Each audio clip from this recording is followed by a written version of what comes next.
J'ai reçu un appel à 3 heures du matin qui a tout changé pour toujours. La voix de mon fils tremblait à l'autre bout du fil. Maman, j'ai quelque chose à te dire. Mon cœur s'emballa. À 62 ans, j'ai vécu assez longtemps pour savoir quand quelque chose ne va pas. Vraiment mal. Je me suis mariée, maman. Hier. Le silence qui a suivi était tel une lame fendant l'air. Je me suis mariée. Hier. Sans moi. Sans aucun membre de ma famille. Sans même un coup de fil. Mon fils unique, que j'ai élevé seul après que son père nous a abandonnés, venait de m'exclure du jour le plus important de sa vie. Pourquoi, Roberto? Pourquoi m'as-tu caché ça? Sa réponse m'a glacé le sang. Elle a pensé que c'était mieux, maman. Tu sais comment tu es. Comment suis-je? Quel genre de mère avais-je été pour mériter ça? J'ai consacré 30 ans de ma vie à ce garçon. J'ai fait des doubles journées comme femme de ménage dans 3 foyers différents. J'ai abandonné mon rêve d'études d'infirmière et j'ai essuyé des regards méprisants et des commentaires désagréables pour lui donner tout ce que je n'ai jamais eu. J'ai payé une école privée, des cours d'anglais et une école d'ingénieur. Tout cela pour qu'il puisse avoir les opportunités qui m'ont été refusées. Et maintenant, je découvrais qu'une femme que je connaissais à peine avait plus d'influence sur lui que moi. Une femme qui était apparue dans sa vie 8 mois plus tôt seulement et qui avait déjà réussi à le convaincre que sa propre mère ne méritait pas d'être présente au mariage. J'ai raccroché et me suis assise dans l'obscurité de mon salon, sentant le poids de décennies de sacrifices se transformer en une douleur dont j'ignorais l'existence. Mais cet appel n'était que le début. Dans les semaines qui ont suivi, j'ai découvert que ce mariage secret n'était que la partie émergée de l'iceberg. Cette décision cachait des secrets bien plus sombres. Et quand j'ai enfin découvert la vérité, j'ai compris que parfois, les plus grandes trahisons viennent de ceux qu'on attend le moins. La question qui me taraude est, connaissons-nous vraiment ceux qu'on aime? Les jours qui ont suivi, j'ai essayé de comprendre ce qui s'était passé. Comment une mère qui avait consacré toute sa vie à son fils pouvait-elle être considérée comme un problème le jour de son mariage? Je me suis demandé si j'avais vraiment été une si mauvaise mère, si mon attention, mon amour, ma présence constante était devenue un fardeau pour lui. Je me suis souvenu des derniers mois. Roberto avait changé. Les visites étaient devenues plus rares, les conversations plus courtes, toujours précipitées. Quand je lui parlais de sa petite amie, il changeait de sujet. Vous apprendrez à mieux vous connaître, maman. Quel avenir? Je comprenais maintenant qu'il n'avait aucun avenir prévu pour moi. Pendant des années, j'ai imaginé le mariage de mon fils. Je me voyais participer au choix du lieu, rencontrer la famille de la mariée, peut-être même participer aux préparatifs. Je rêvais de porter cette robe bleue que j'avais réservée pour les grandes occasions.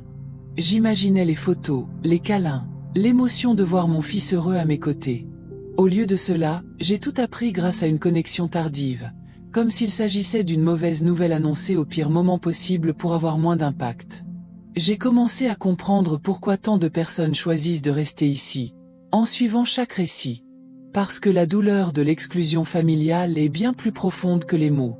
C'est une blessure qui saigne en silence, qui nous fait remettre en question notre valeur en tant que personne, en tant que mère, en tant que femme.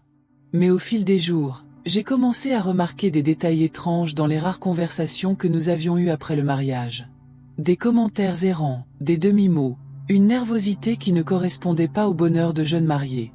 Roberto cachait quelque chose de bien plus important qu'un simple mariage secret. Le premier indice est arrivé 3 semaines après le mariage. Roberto est arrivé chez moi sans prévenir, ce qui ne s'était pas produit depuis des mois. Il était pâle, les yeux cernés, les mains légèrement tremblantes, tandis qu'il prenait la tasse de café que je lui offrais. « Maman, tu as ces vieux documents de famille? Des certificats, les papiers de grand-père, ce genre de choses ?» J'ai trouvé la question étrange. Pourquoi un jeune marié aurait-il besoin de vieux documents familiaux? Surtout quelqu'un qui venait de m'exclure de la cérémonie la plus importante de sa vie. « Pourquoi veux-tu ça, mon fils ?»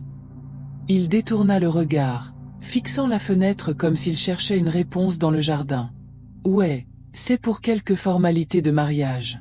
Des papiers administratifs. » Mentir. Je connaissais mon fils depuis 30 ans. Je savais exactement à quoi il ressemblait quand il mentait. De la même manière qu'il avait l'air enfant lorsqu'il avait cassé quelque chose à la maison. Ses épaules tendues, sa voix crispée, ce regard fugace qui trahissait toujours ses petites bêtises. Je suis monté dans ma chambre et j'ai sorti la boîte à chaussures où je gardais tous les documents familiaux. L'acte de naissance de mon père, celui de mon grand-père, de vieux titres de propriété que nous avions perdus quand j'étais jeune. Roberto a tout feuilleté avec une urgence qui m'a surprise, a photographié quelques papiers avec son téléphone portable et est sorti en courant, sans même dire au revoir. Cette nuit-là, je n'ai pas pu dormir. Quelque chose clochait profondément. Les mariages ne nécessitent pas de documents des grands-parents décédés. Ils ne nécessitent pas cette précipitation désespérée, cette angoisse sur le visage de ceux qui devraient profiter de leur lune de miel. J'ai commencé à rassembler les pièces du puzzle. Le mariage secret. L'exclusion de la famille. La recherche urgente de vieux documents.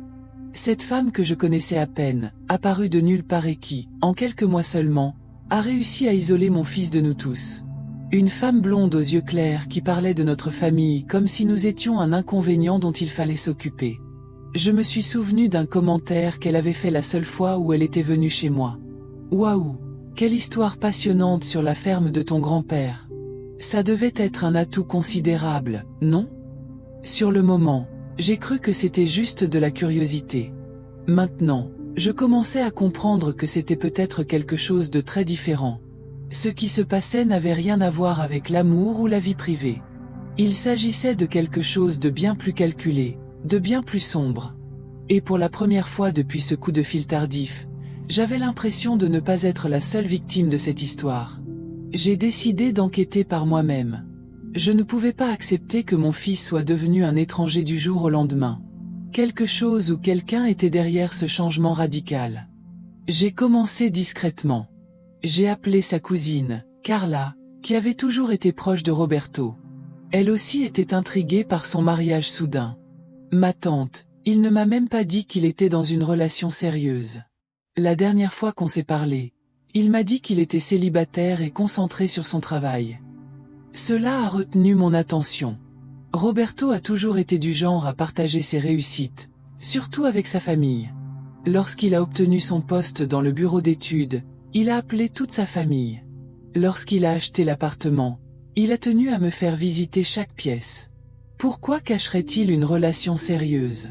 J'ai décidé de passer dans son entreprise. Non pas pour l'embarrasser, mais pour mieux comprendre cette nouvelle réalité. J'ai discuté avec la réceptionniste, une femme aimable qui me saluait toujours lorsque je rendais visite à Roberto au travail. « Donna Maria, c'est si bon de vous voir. J'ai entendu dire que Roberto s'était marié. Quelle surprise, n'est-ce pas? On ne savait même pas qu'il sortait avec quelqu'un. » Encore une confirmation. Même leurs collègues ignoraient leur relation. Comment pouvait-on cacher une passion aussi intense, qui a abouti à un mariage en seulement 8 mois? Ce soir-là, assise dans mon fauteuil, regardant les photos de Roberto éparpillées dans la pièce, j'ai commencé à sentir que je n'étais pas seul face à cette étrangeté. C'est à ce moment-là que beaucoup ressentent le besoin de soutenir ce parcours, laissant un signal silencieux indiquant que le message les a touchés, car ils reconnaissent que les mères doivent parfois enquêter pour protéger leurs enfants, même lorsqu'elles ne se rendent pas compte qu'ils sont en danger. J'ai pris mon téléphone et j'ai fait ce que je n'aurais jamais cru faire. J'ai cherché le nom complet de la nouvelle épouse de mon fils sur les réseaux sociaux. Ce que j'ai découvert dès les premières pages m'a fait réaliser que mon intuition maternelle était plus juste que je ne l'avais imaginé. Il y avait là un schéma, une répétition qui m'a glacé le sang. Son profil sur les réseaux sociaux semblait parfait. Photos d'elle dans des restaurants chics, voyages internationaux, vêtements de créateurs. Mais en analysant les dates, j'ai découvert quelque chose de troublant. Toutes ces publications fastueuses avaient commencé il y a exactement 8 mois. Avant cela, son profil était complètement différent. Sur d'anciennes photos, elle apparaissait dans des décors simples, vêtue de vêtements basiques, sans aucun signe du style de vie qu'elle affichait désormais. Plus troublant encore, des commentaires de personnes posant des questions sur un certain Miguel, sur d'anciennes photos, mais ces commentaires avaient été supprimés. Seules subsistaient ces réponses. Je préfère ne pas en parler. J'ai décidé de creuser davantage. J'ai comparé le nom de Miguel au sien et j'ai trouvé les actes d'un précédent mariage. Un mariage dissous exactement 10 mois plus tôt. Miguel était un homme d'affaires prospère qui avait tout perdu lors d'un divorce. Les articles du journal local racontaient une histoire familière. Un homme d'âge mûr tombe follement amoureux, se marie rapidement, puis découvre que la moitié de ses biens ont été transmis à sa femme pendant le mariage. Mon cœur s'est mis à battre la chamade. Le schéma se formait dans mon esprit comme les pièces d'un puzzle macabre. Une femme surgit de nulle part, séduit des hommes vulnérables, les épouse rapidement, puis disparaît avec une partie de leurs biens. Mais Roberto n'avait pas de biens importants. L'appartement était encore financé, la voiture était basique et son salaire était correct, sans être exceptionnel. Que pouvait-elle bien vouloir de lui? C'est alors que je me suis souvenu des documents. La ferme de mon grand-père. Le vieux titre de propriété. Même perdu depuis des décennies, cette propriété rurale était toujours au nom de la famille. Et avec la hausse de la valeur des terres à la campagne, notamment grâce aux nouveaux projets d'infrastructure du gouvernement, cette zone était devenue une fortune. Mon sang se glaça. Elle ne courait pas après le présent de Roberto. Elle courait après le passé de notre famille. Et mon fils n'était plus que le moyen d'accéder à un héritage dont il ignorait l'existence. Ce soir-là, après que Roberto se soit précipité dehors, les documents en main, je me suis assise dans le fauteuil, les yeux fixés sur la boîte vide. Le claquement de la porte résonnait encore en moi, comme un avertissement que quelque chose de grave se tramait. L'horloge indiquait 2 heures du matin, et malgré mon épuisement, le sommeil ne venait pas. À chaque minute, mon cœur s'emballait, comme pour me prévenir que cette urgence soudaine cachait bien plus que cela. La pièce était plongée dans l'obscurité, éclairée seulement par le reflet argenté de la lune à travers le rideau à peine tiré. Dans cette lumière froide, souvenirs et soupçons se mêlaient. Je revoyais l'enfant qu'il avait été, assis par terre à jouer avec des petites voitures, et en même temps l'homme tendu qui me cachait maintenant son regard. Le contraste était cruel. Le garçon qui me faisait confiance pour protéger ses secrets et l'adulte qui semblait maintenant comploter contre moi, sans même s'en rendre compte. Le silence dans la maison était presque étouffant. Seul le craquement du bois sous mes pieds, tandis que je me levais pour boire un verre d'eau, me rappelait que j'étais toujours là, essayant de ne pas me perdre dans le tourbillon de mes pensées. Le verre tremblait dans mes mains, reflétant la lumière de la cuisine comme un éclat de verre sur le point de se briser. Je ne savais pas si je tremblais de peur ou de colère, mais je sentais que quelque chose allait se briser. C'était étrange de voir comment l'espoir et la peur pouvaient cohabiter dans un même cœur. Une part de moi croyait encore que Roberto était peut-être simplement désorienté, manipulé par des circonstances que je ne comprenais pas. Mais une autre part, plus amère, comprenait déjà que des forces plus grandes étaient en jeu, des forces qui utilisaient mon fils comme une pièce sur un échiquier que je commençais à peine à entrevoir. J'appuyais mon front contre la vitre fraîche de la fenêtre et contemplais le jardin éclairé par la lune. Les ombres des arbres se mouvaient lentement au gré du vent, comme si elles dansaient silencieusement. Et je sus, dans cet instant suspendu, que les ombres à l'intérieur de ma maison s'allongeaient aussi, prêtes à révéler des secrets jusque-là cachés. Les jours suivants, l'absence de réponse claire commença à peser lourdement sur les moindres gestes de mon fils. Il ne m'appelait plus comme avant, évitait de rester longtemps à la maison et lorsqu'il venait enfin, il semblait toujours animé d'une émotion invisible, comme quelqu'un qui craignait d'être découvert. Ce changement n'était pas seulement perceptible pour moi. L'atmosphère même de la maison avait changé. L'espace qui accueillait autrefois nos longues conversations était désormais un théâtre de paroles saccadées et de regards fuyants. C'est dans ce vide que j'ai commencé à percevoir plus clairement l'impact de chaque action. Le simple fait de remettre ces documents avait changé la dynamique entre nous. Comme si, en ouvrant cette boîte de souvenirs de famille, j'avais aussi ouvert la porte à quelque chose de bien plus vaste et de plus dangereux. Impossible de ne pas penser aux conséquences. Un choix apparemment anodin, un geste de confiance, pouvait déclencher une réaction en chaîne qui allait tout changer. Dans mon esprit, l'image était claire. Un échiquier éclairé par une faible lumière, chaque pièce manœuvrée avec précaution, chaque mouvement ayant plus de poids qu'il n'y paraissait. D'un côté, mon fils et cette femme, avançant rapidement. De l'autre, moi, observant en silence, préparant le terrain, mais gardant le silence sur mon cou. Ce contraste entre action et réaction me consumait, mais me renforçait. Car, au fond, je savais que la partie ne s'arrête que lorsque toutes les pièces se dévoilent. Il est curieux de constater qu'en partageant ce genre de choses, beaucoup de gens retrouvent des échos de leurs propres expériences. Peut-être avez-vous aussi ressenti cette étrangeté, Ce sentiment qu'un proche vous cache quelque chose qui pourrait bouleverser votre vie. Si cette réflexion éveille en vous quelque chose, enregistrer vos mots peut être plus qu'une réponse. Cela peut être un témoignage silencieux que nous ne sommes pas seuls à affronter cette douleur. Et plus j'observais leurs mouvements, plus il devenait clair qu'il ne s'agissait pas d'un simple mariage secret. Il y avait quelque chose de plus grand, caché, qui n'attendait que le moment propice pour faire surface. Je sentais cette révélation approcher, telle une vague qui grandissait au loin et menaçait de tout engloutir lorsqu'elle atteindrait enfin le rivage. À chaque rencontre avec Roberto, je le remarquais s'éloigner un peu plus de la personne que je connaissais. Il y avait toujours une ombre dans son regard, comme s'il portait un secret trop lourd à porter. Lorsqu'il parlait, ses phrases étaient incomplètes, pleines de pauses gênantes. C'était comme regarder quelqu'un tenter de cacher un incendie derrière un fin rideau. La fumée s'infiltrait par les bords, impossible à dissimuler. Et moi, dans le silence de mon observation, j'ai commencé à comprendre que les conséquences allaient au-delà de notre lien. C'était comme si le complot qui se déroulait chez moi avait le pouvoir d'affecter toute la mémoire familiale, comme si un simple coup de fil pouvait défaire toute la trame. Ces documents qu'il avait emportés n'étaient pas que des papiers jaunis par le temps.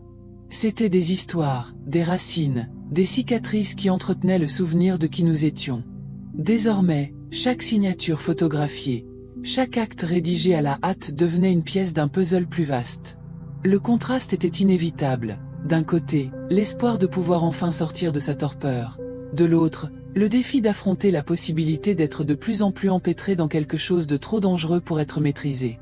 C'était comme marcher sur une route éclairée uniquement par la lune, sachant qu'à tout instant un épais nuage pourrait masquer toute la lumière. Les nuits devenaient longues et denses. Je me retrouvais assise dans le salon, entourée de vieilles photos, sentant le poids de chaque regard figé dans le temps. Les sourires du passé me rappelaient ce qui pouvait être perdu à jamais. Et en même temps, une prémonition se faisait plus forte. Il y avait quelque chose dans sa hâte, dans la façon dont elle était apparue dans nos vies, qui n'était pas une coïncidence. C'était impossible à ignorer. Plus j'observais, plus il devenait clair que les pièces bougeaient trop vite. Comme si une révélation était sur le point d'éclater, malgré tous leurs efforts pour la dissimuler. Et je savais au fond de moi que lorsque ce moment arriverait, rien ne resterait intact. Ce qui me perturbait le plus, ce n'était pas seulement la hâte de Roberto, mais le manque de joie dans ses actions. C'était comme s'il avait perdu l'éclat de ses yeux, celui qu'il avait depuis l'enfance, lorsqu'il courait dans le jardin avec un ballon à la main, persuadé que le monde était infini. Maintenant, il n'y avait plus que des ombres, comme si chaque mot prononcé était mesuré et chaque silence imposé. Ce changement ne pouvait s'expliquer uniquement par ce mariage secret. Quelque chose de plus profond le rongeait, et chaque jour, je ressentais le poids de cette transformation. Des contrastes me hantaient. D'un côté, la lumière du souvenir, un garçon qui riait facilement, qui était fier de me montrer ses exploits. De l'autre, l'ombre d'un homme qui ne me regardait plus dans les yeux, qui cachait des documents comme des armes de guerre. Ce choc entre passé et présent me faisait me demander s'il y avait encore un chemin en arrière ou si l'abîme était déjà tracé. J'ai commencé à remarquer les détails autour de moi. La maison, autrefois animée par les conversations et la musique, semblait maintenant étouffée, comme si chaque mur absorbait le poids de l'attention. Même le bruit de ses pas était différent, plus dur, plus précipité, comme celui de quelqu'un toujours en retard pour une destination qu'il n'ose pas révéler. Je me suis demandé si c'était la peur qui le guidait ou l'obéissance à quelqu'un qui le contrôlait. Le défi était de ne pas me laisser submerger par le doute. Car, tout en croyant qu'il pouvait encore choisir la lumière, je réalisais aussi que chaque nouvelle attitude le plongeait davantage dans l'obscurité. C'était comme regarder une bougie brûler au milieu d'une tempête. La flamme tenait encore, mais le vent tourbillonnait déjà, menaçant de l'éteindre à tout moment. Et c'est dans ce paysage de contraste, entre confiance et méfiance, espoir et perte, que j'ai compris que quelque chose de plus grand se profilait à l'horizon. Tel de sombres nuages sur le point de se dissiper, se cachait un secret impossible à contenir. Et lorsqu'il fut révélé, je sus que son impact serait si puissant qu'il changerait à jamais le cours de nos vies. C'est à ce moment-là que j'ai compris que la vie ne m'apportait pas seulement de la souffrance, mais aussi une rare occasion de voir au-delà des apparences. À chaque geste froid, à chaque silence pesant, je n'assistais pas seulement à l'éloignement de mon fils, mais j'apprenais à déchiffrer les signes d'un complot qui nous dépassait de loin. C'était comme traverser un couloir sombre et trouver soudain une fenêtre ouverte, par laquelle la lumière de l'aube persistait à s'infiltrer, malgré les murs. Je voyais devant moi un immense défi, mais aussi une réussite silencieuse. Ne pas laisser la douleur me définir. L'image du garçon qu'il avait été vivait encore en moi, et c'est ce souvenir qui m'a donné la force d'affronter l'homme qu'il était devenu.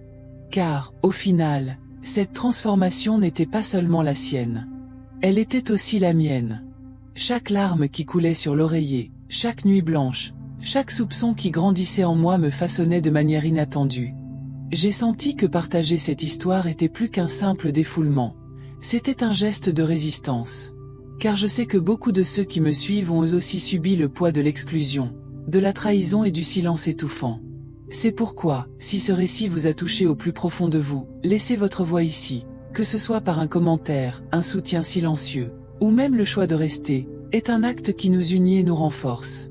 Aujourd'hui, avec le recul, je réalise que le véritable privilège n'a pas seulement été de survivre à la douleur, mais d'apprendre à la transformer en clarté.